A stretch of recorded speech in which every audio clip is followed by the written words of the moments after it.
আলু কি কাতলি এই রেসিপিটি যতটাই সহজ ততটাই ঝটপট বানিয়ে নেওয়া যায়। এই রেসিপিটি বানাবার জন্য প্রথমে গোল গোল করে আলু কেটে নিতে হবে এবং তাতে নুন হলুদ মাখিয়ে রাখতে হবে। এরপর কড়াতে সর্ষের তেল দিতে হবে এবং 5 ফোড়ন দিয়ে কিছুক্ষণ অপেক্ষা করে গোল গোল করে কাটা আলু কড়াই দিয়ে দিতে হবে। ভালো করে আলু ভাজতে হবে, ঢাকা দিলে চলবে না, তাতে আলু গলে যাবে।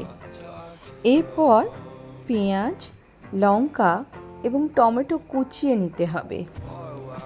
আলু কিছুক্ষণ পর ভাজা যখন হয়ে যাবে তার মধ্যে পেঁয়াজ এবং লঙ্কা কুচি দিয়ে আরও একবার ভালো করে ভাজতে হবে।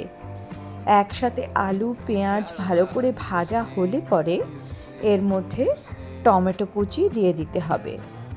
টমেটো কুচি দিয়ে বেশ কিছুক্ষণ নাড়াচাড়া করবার পর তাতে একটু নুন এবং লাল লঙ্কা গুঁড়ো দিয়ে আবার ভালো করে মিক্স করতে হবে।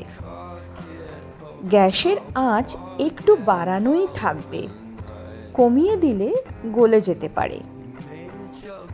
এরপর ভালো করে টমেটোর সাথে আলু মিক্স করে নিতে হবে এবং এর মধ্যে ভাজা মশলা গুঁড়ো, গোলমরিচের গুঁড়ো, আমচুর গুঁড়ো, ধনে জিরে গুঁড়ো ও একটু লাল লঙ্কা গুঁড়ো মিশিয়ে আবার ভালো করে নাড়াচাড়া করে নিতে হবে। ধনেপাতা কুচিয়ে ওপরে ছড়িয়ে দিলেই রেডি আলু কি কাতলি।